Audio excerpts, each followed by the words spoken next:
नमस्कार दोस्तों, mountain books में आपका स्वागत है।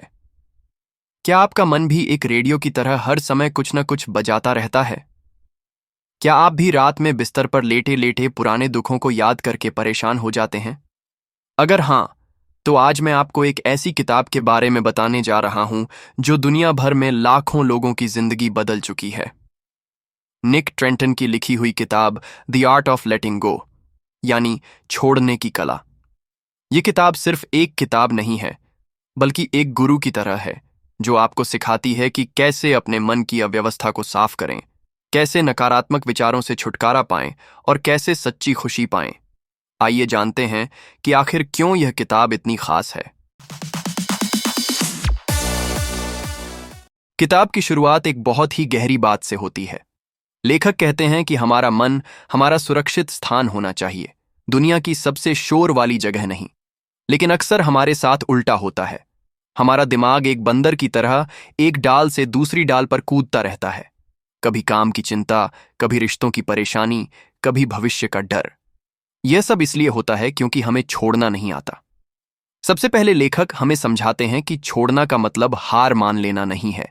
यह एक कला है, एक कौशल है जो हर इंसान सीख सकता है। जैसे एक बच्चा साइकिल चलाना सीखता है, वैसे ही हम छोड़ना सीख सकते हैं। लेकिन पहले हमें यह समझना होगा कि हम क्यों चीजों से चिपके रहते हैं। इसके पीछे मुख्य कारण है हमारा डर। हम डरते हैं कि अगर हमने पुराने दुख को छोड़ दिया तो शायद हम कमजोर लग जाएंगे। हम डरते हैं कि अगर हमने गुस्से को छोड़ दिया तो लोग हमें नहीं समझेंगे। लेकिन सच तो यह है कि जब तक हम पुराने दुखों को अपने दिल में रखेंगे, तब तक नई खुशी के लिए जगह ही नहीं मिलेगी। यह बिल्कुल वैसे ही है जैसे एक गिलास में पहले से पानी भरा हो और आप उसमें दूध डालना चाहें। पहले पानी निकालना होगा, तब दूध आएगा।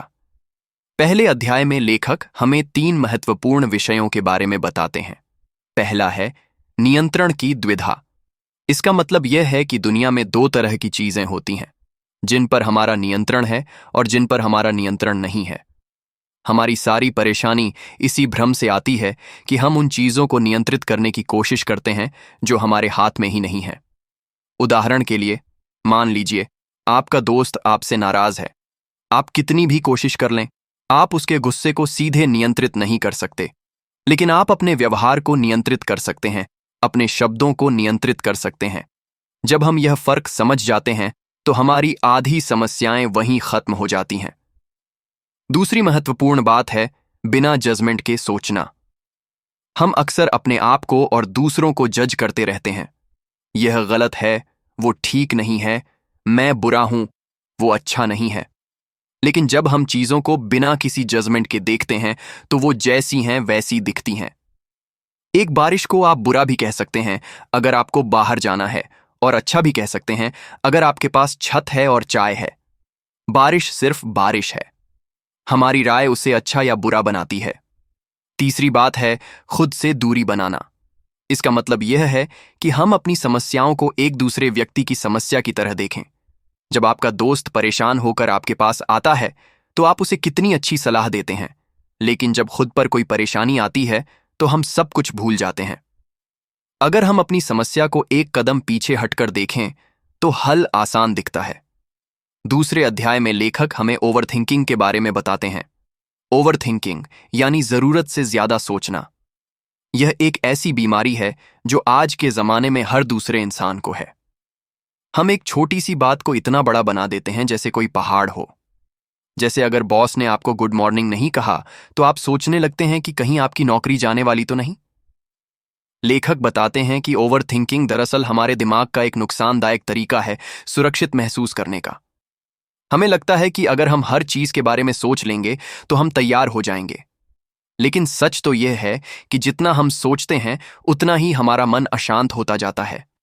यह बिल्कुल वैसे ही है जैसे तूफान से डरकर घर में बंद हो जाना। तूफान बाहर है, घर में नहीं, लेकिन फिर भी हम डरे रहते हैं। ओवरथिंकिंग से बचने के लिए लेखक कुछ बहुत ही प्रैक्टिकल तकनीकें बताते हैं। पहली तकनीक है 5 4 3 डू 1 रूल। जब आप ओवरथिंक कर रहे हों तो 5 चीजें देखिए जो आपको दिख रही हैं, 4 चीजें सुनिए जो आप सुन सकते हैं, 3 चीजें छूइए जो आप महसूस कर सकते हैं, 2 चीजें सूंघिए और 1 चीज का स्वाद लीजिए। यह तकनीक आपको वापस वर्तमान में ले आएगी। तीसरा अध्याय गुस्से और चिड़चिड़ाहट के बारे में है। गुस्सा एक ऐसी भावना है जो हर इंसान में होती है, लेकिन समस्या तब आती है जब हम गुस्से को अपने ऊपर हावी होने देते हैं। गुस्सा दरअसल हमारी असहायता का प्रकट रूप है। जब हमें लगता है कि हम किसी चीज को नियंत्रित नहीं कर सकते, तो हम गुस्सा करते हैं। लेखक एक बहुत ही दिलचस्प बात कहते हैं। वे कहते हैं कि गुस्सा एक सेकेंडरी इमोशन है, प्राइमरी नहीं। इसका मतलब यह है कि गुस्से के नीचे कोई और भावना छुपी होती है, दुख, डर, निराशा या फिर अकेलापन। जब हमें यह समझ आ जाता है कि हमारा गुस्सा दरअसल दुख है, तो हम उसे अलग तरीके से हैंडल कर सकते हैं। गुस्से को संभालने की एक बेहतरीन तकनीक है पॉज एंड ब्रीथ। जब भी आपको गुस्सा आए तो तुरंत रुक जाइए और 3 गहरी सांसें लीजिए। इस दौरान अपने आप से पूछिए कि इस गुस्से के पीछे असली भावना क्या है। यह तकनीक इतनी सरल है कि लगता है काम नहीं करेगी, लेकिन यह बहुत प्रभावी है। चौथे अध्याय में लेखक एंग्जाइटी यानी बेचैनी के बारे में बात करते हैं। एंग्जाइटी आज के जमाने की एक बहुत बड़ी समस्या है। ये एक ऐसा डर है जिसका कोई ठोस आधार नहीं होता। हम भविष्य के बारे में इतना सोचते हैं कि वर्तमान को भूल जाते हैं। ये बिल्कुल वैसे ही है जैसे किसी फिल्म का ट्रेलर देखकर पूरी फिल्म के बारे में फैसला कर देना। एंग्जाइटी को समझने के लिए लेखक एक बहुत ही अच्छी सी एनालॉजी देते हैं। वे कहते हैं कि हमारा दिमाग एक स्मोक अलार्म की तरह है। जैसे स्मोक अलार्म में थोड़ा सा धुआं होने पर भी तेज आवाज आने लगती है, वैसे ही हमारा दिमाग छोटे से खतरे के संकेत पर भी पूरा अलार्म बजा देता है। समस्या यह है कि आज के जमाने में यह अलार्म जरूरत से ज्यादा सेंसिटिव हो गया है। एंग्जाइटी को कम करने के लिए लेखक ग्राउंडिंग टेक्निक सिखाते हैं। इसमें आप अपने पैरों को जमीन पर महसूस करते हैं, अपनी सांस पर ध्यान देते हैं और अपने आप को वर्तमान में लाते हैं। एंग्जाइटी हमेशा भविष्य के बारे में होती है, वर्तमान के बारे में नहीं। जब हम वर्तमान में आ जाते हैं तो एंग्जाइटी अपने आप कम हो जाती है। 5वां अध्याय नेगेटिव थिंकिंग पैटर्न्स के बारे में है। हमारा दिमाग कुछ गलत पैटर्न्स में सोचता रहता है। लेखक इन्हें कॉग्निटिव डिस्टॉर्शंस कहते हैं, जैसे ऑल और नथिंग थिंकिंग, यानी या तो सब कुछ परफेक्ट या फिर सब कुछ बर्बाद। कैटास्ट्रोफाइजिंग, यानी छोटी सी समस्या को बहुत बड़ा बना देना। माइंड रीडिंग, यानी यह सोचना कि हम जानते हैं कि दूसरे लोग हमारे बारे में क्या सोच रहे हैं। इन गलत पैटर्न्स को पहचानने के लिए लेखक थॉट रिकॉर्ड बनाने की सलाह देते हैं। जब कभी आपको कोई नेगेटिव थॉट आए तो उसे लिख लीजिए और फिर खुद से पूछिए, क्या यह सच में सच है?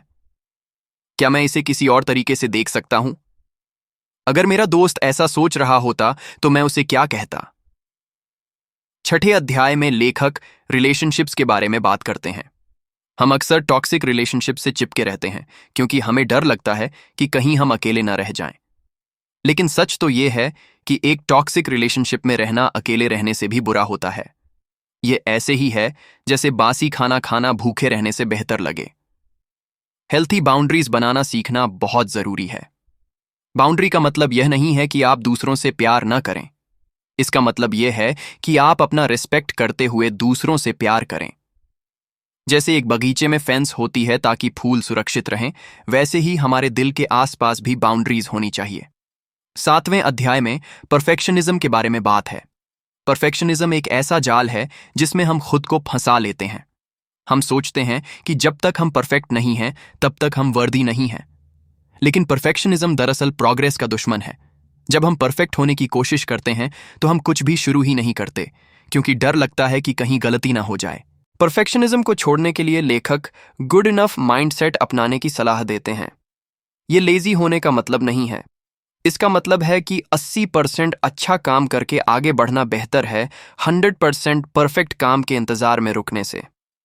जैसे कोई आर्टिस्ट जो पेंटिंग्स बनाता रहता है, वो उससे बेहतर होता जाता है जो एक परफेक्ट पेंटिंग के चक्कर में कुछ भी नहीं बनाता। 8वें अध्याय में पास्ट ट्रॉमा और दुखद यादों के बारे में बात है। हम सभी के जीवन में कुछ बुरे अनुभव होते हैं, लेकिन समस्या तब आती है जब हम उन अनुभवों को बार बार अपने मन में रिप्ले करते रहते हैं। यह बिल्कुल वैसे ही है जैसे एक पुराने वूंड को बार बार खुजाना। वो कभी ठीक नहीं होता। पास्ट को छोड़ने का मतलब भूल जाना नहीं है। इसका मतलब है कि हम उस एक्सपीरियंस से सबक लेकर आगे बढ़ना सीख जाएं।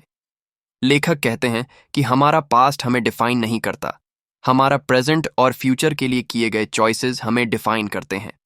हम अपनी पुरानी कहानी के कैरेक्टर्स हैं, लेकिन अपनी नई कहानी के राइटर भी हैं।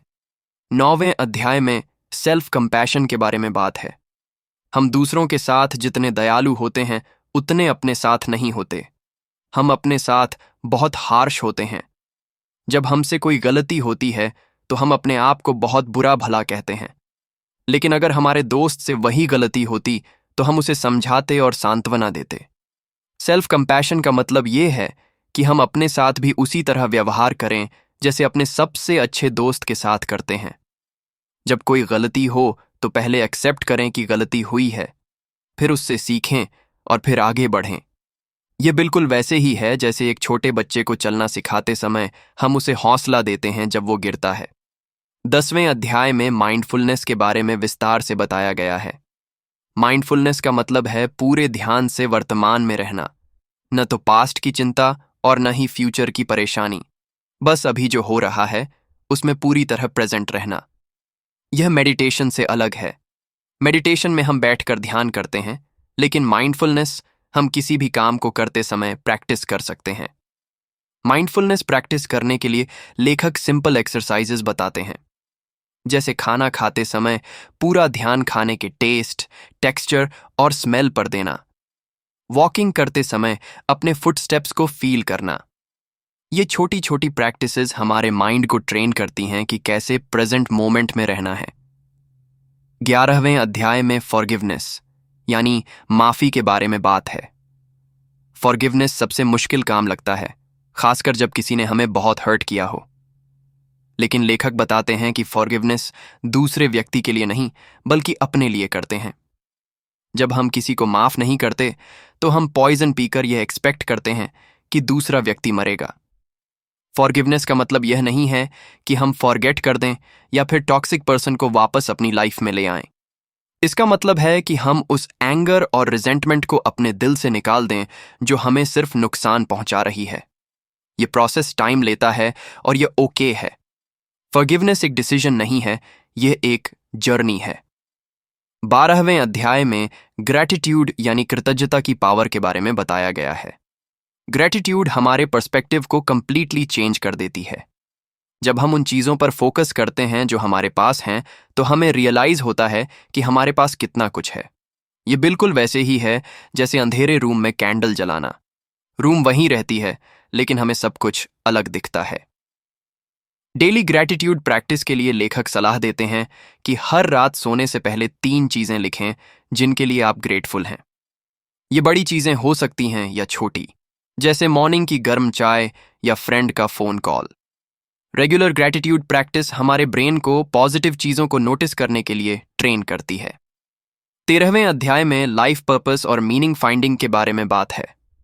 बहुत से लोग फील करते हैं कि उनकी लाइफ में कोई मीनिंग नहीं है, लेकिन लेखक बताते हैं कि मीनिंग हमें बाहर से नहीं मिलती, हम अपनी लाइफ को मीनिंगफुल बनाते हैं।